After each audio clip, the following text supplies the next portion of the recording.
तो hello everyone, कैसे हैं आप लोग। उम्मीद करता हूं कि आप सब अच्छे होंगे, मस्त होंगे। तो हम लोगों ने 6 पार्ट में 60 प्रश्नों को, सामाजिक विज्ञान के 60 प्रश्नों को कर लिया है। आज जो है प्रश्न संख्या 61 से 70 तक देखेंगे। तो चलिए देखते हैं। तो इसमें दिया गया है, आज का 61वां प्रश्न है पहला, यानी कि उपभोक्ता शोषण से आप क्या समझते हैं। देखिए, उपभोक्ता शोषण के जो मृदुट कारण है, इसके मेन कारण जो है इस प्रकार से है। मृद कारण इस प्रकार से: उपभोक्ताओं की अज्ञानता, उपभोक्ताओं में आपस में एकजुटता का अभाव है।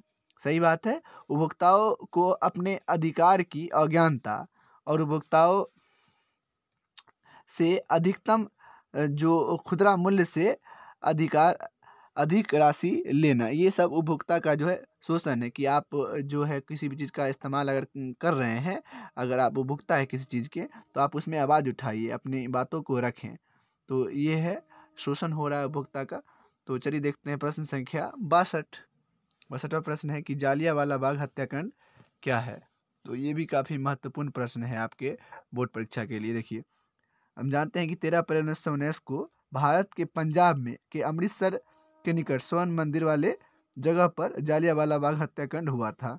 जिस रॉलेट एक्ट का विरोध करने के लिए सभी किसान सभा में बैठे हुए थे, लेकिन जनरल डायर नामक एक अंग्रेज ने उस सभा में उपस्थित भीड़ पर, जो भी किसान बैठे हुए थे, इस भीड़ पर गोलियां चला दी, जिसमें 400 से अधिक लोगों की मृत्यु हो गई और जो है 2000 से अधिक लोग इसमें क्या हो गए, घायल हो गए। तो इसी को कहते हैं हम लोग जालियांवाला बाग हत्याकांड। 13 अप्रैल 1919 को हुआ था, याद रखिएगा। ठीक है, चलिए देखते हैं प्रश्न संख्या 63। इसमें है कि रॉलेट एक्ट क्या है। देखिए, रॉलेट एक्ट अंग्रेजों के द्वारा प्रस्तावित, यानी प्रस्तावित किया गया एक ऐसा कानून है जिसमें जिसमें वह किसी भी भारतीय को बिना मुकदमा किए अदालत या जेल में डाल सकता है। इसी को हम लोग क्या कहते हैं, रॉलेट एक्ट कहते हैं। और काफ़ी इंपॉर्टेंट है ये, आप इसको स्क्रीनशॉट रख लीजिएगा और लिख लीजिएगा। चलिए देखते हैं प्रश्न संख्या 64। और आपको बता दें कि रॉलेट एक्ट को काला कानून भी कहा जाता है। और 8 मार्च 1919 को रॉलेट एक्ट लागू किया गया था। ठीक है, 1919 को, 8 मार्च 1919 को। चलिए अब प्रश्न संख्या 64 की ओर बढ़ते हैं। सांप्रदायिकता क्या है। तो देखिए, राजनीतिक में लोगों को एक प्रकार का आधार मानकर उनका इस्तेमाल करना ही सांप्रदायिकता कहलाता है। देखिए, कि राजनीतिक में क्या करते हैं लोग कि किसी चीज़ को आधार मान लेते हैं और उसी का उपयोग करके वो राजनीतिक में जीत हासिल कर लेते हैं। तो आधार मानकर जो काम करना हुआ, वही क्या हुआ, सांप्रदायिकता हुआ।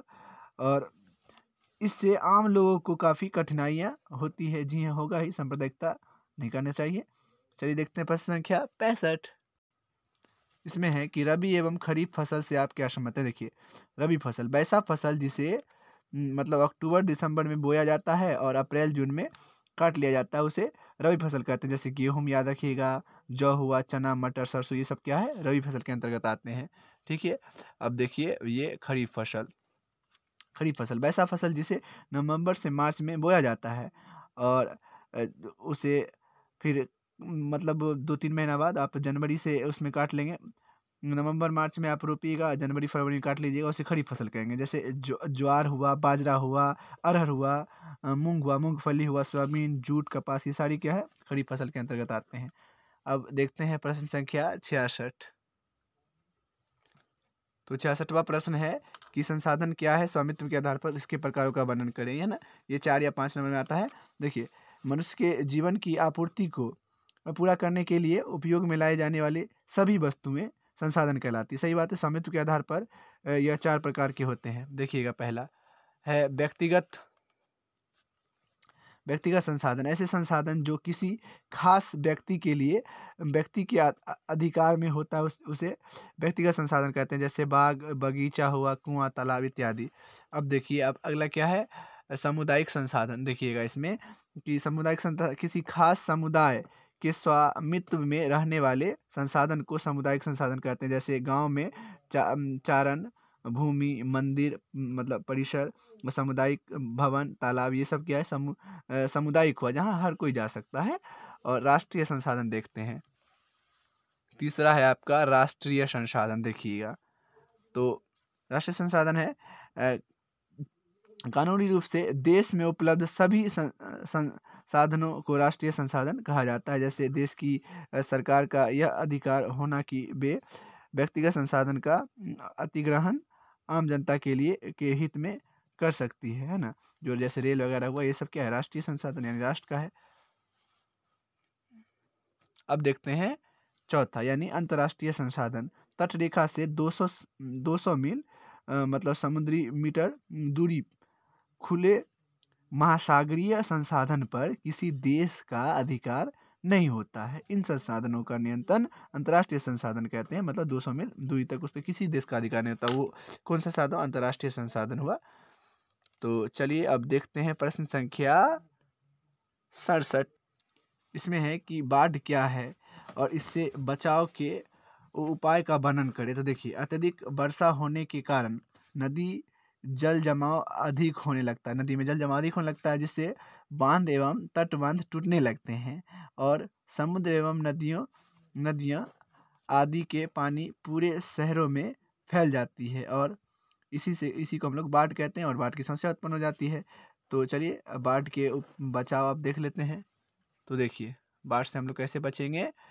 तो बाढ़ से बचाव निम्नलिखित हैं। नदी के किनारे बांधों एवं तटबांधों का निर्माण करना पड़ेगा। सरकार द्वारा विभिन्न नदियों को एक दूसरे से जोड़ने का कार्य करना चाहिए। और आगे है कि नदी के तटबंधों पर वृक्षारोपण करना चाहिए। बाढ़ से प्रभावित क्षेत्रों में बांधों का निर्माण करना जरूरी है। ठीक है, अब चलते हैं प्रश्न संख्या 68 पर। तो इसमें दिया गया है कि आपदा प्रबंधन से आप क्या समझते हैं। देखिए, आपदा आने के पश्चात जो क्षति होती है उसे कम करने के लिए अपनाई गई विधि तरीकों को हम लोग क्या कहते हैं, आपदा प्रबंधन के नाम से जानते हैं। मतलब आपदा आने के पश्चात जो कमी हो जाता है, क्षति हो जाता है, उसे कम करने के लिए जो विधि अपनाते हैं वही क्या है, आपका आपदा प्रबंधन है। चलिए देखते हैं प्रश्न संख्या 69।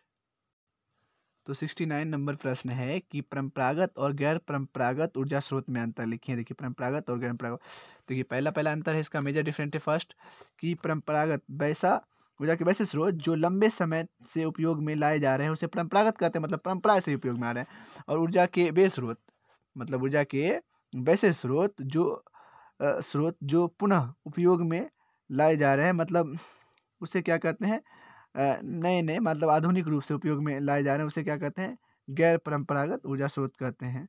और अगला है दूसरा डिफरेंट कि देखिएगा, इसके अंतर्गत लकड़ी, मिट्टी तथा पेट्रोल आते हैं, जबकि इसके अंतर्गत सौर ऊर्जा, पवन ऊर्जा, गतिज ऊर्जा इत्यादि आते हैं। इसमें जो है आपका वस्तुएं लंबे समय से मतलब ही उपयोगी होते हैं, लंबे समय से उपयोग में आ रहे होते हैं, इसमें वर्तमान समय में उपयोगी होती हैं। तो ये हो गया आपका परंपरागत और गैर परंपरागत ऊर्जा स्रोत में अंतर। अब चलिए देखते हैं आज के लास्ट प्रश्न है ना, यानी 70वां प्रश्न।